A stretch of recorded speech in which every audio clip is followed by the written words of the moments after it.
Final speaker for this morning is Ms. Ravdanur Cuma, and you have the floor. Hello, everybody.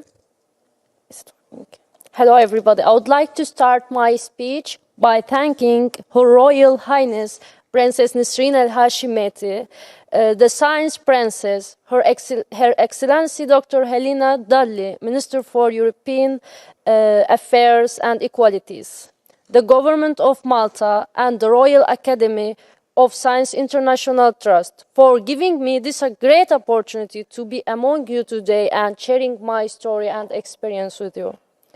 My name is Ravdanur Cuma. I am whom they pointed at saying Syrian refugee.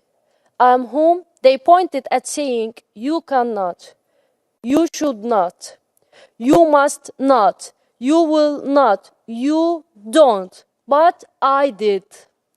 I walked at the age of 14 from my little town in North Syria all the way to a tent camp in South Turkey.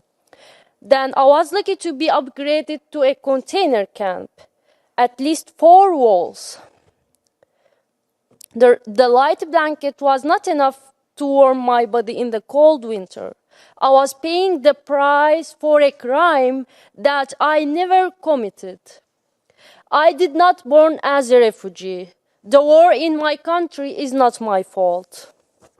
Here I am today at the United Nations headquarters, not only representing myself, not only speaking on behalf of Syrian girls, but advocating and fighting for the rights of all women and young girls, refugees and displaced people around the world.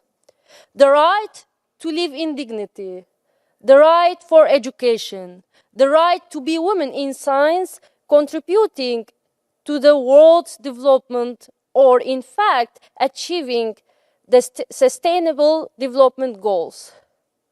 There are many of the Syrian women refugees specialized in different fields of science, including doctors, engineers, scientists, and teachers, but they are not mentioned as professionals in the statistics.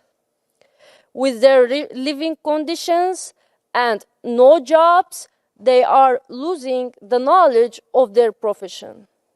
There are also many girls, refugees, dreaming to be women in science, but they cannot achieve their dreams because of the conditions of a school in refugee camps. What if a girl refugee could be the one to invent something that has the potential to save lives, or even to be the first woman United Nations Secretary General? Because I am a refugee and I know the needs of refugees, I volunteered with many organizations such as Malala Foundation and many more to provide the help for refugees in the camp. Then, after a new foundation was established in the year 2017, I am grateful for the colleague who named it after my name, Ravdanur Foundation, with a vision to serve refugees and displaced people. Within 7 months, we implemented projects that serves more than 10,000 children in Syria, with the intention and the willing to expand. This achievement could be too much to believe. Believe me, it's real. Because the workers in these foundations are refugees like me. We are in cooperation with many Turkish and international NGOs such as Oxfam, IGAM, Turkish Refugee Council, and many UN agencies such as UNICEF, UNHCR, and UN Women. The main focus of our work is to build the capacity of women and young girls in many refugee camps in Turkey, educate them, train them, and give them opportunities, create new jobs, and show them that the world is not about 6x2 container. One of the projects we are conducting is in Onjupnar camp. Our work is focused on preventing early marriage and the child labor, encouraging parents to send children, particularly girls, into schools. The only way for a bright and stable future is education. This is not all. We need to do more, but how? To be able to help women in science refugees, to be able to prevent the occurrence of early marriage, to be able to prevent violence against women and girls, to be able to help children who became displaced because of the war. According to CNHR report titled Syrian Women, the Half of the Broken Society, a total of 24,746 women were killed since the beginning of the crisis in Syria in 2011. An average of 7.7 million PINs in Syria, 3.9 million of these were women and girls. 57% of assessed communities reported the occurrence of early marriage. According to ACU statistics in northern Syria camp, there are more than 2,200 female-headed households in 177 IDP camps in Idlib and Aleppo governorates. We need to include women and girls in science, refugees in data and the statistics, as well as in science policy interface. To give girls, refugees, better opportunities in science, education, we need to consider the role of technology.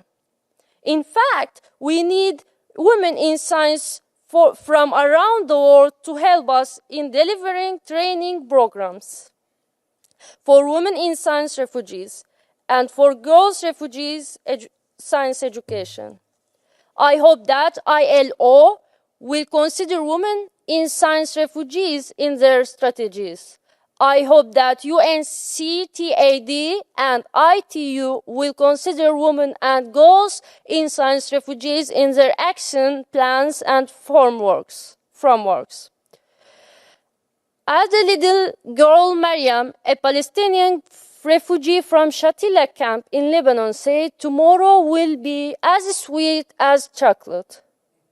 Your Royal Highness, Excellencies, ladies and gentlemen, my colleagues and I are honored to be given the chance to present the rights of women and girls in science refugees as the third International Day for Women and Girls in Science Forum. We are fully committed to share our experiences and knowledge, hoping for more cooperation and partnerships to be able to strongly deliver the needs for those women and girls in science who are in conflicted areas. Thank you very much for giving me this opportunity.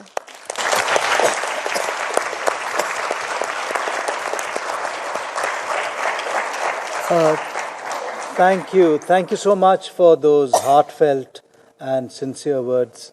And I hope everyone has put it down somewhere in their registers and how much they need to do to advance on some of these wonderful things that have been said and the pleas that have been made for greater action, especially for refugees. That brings us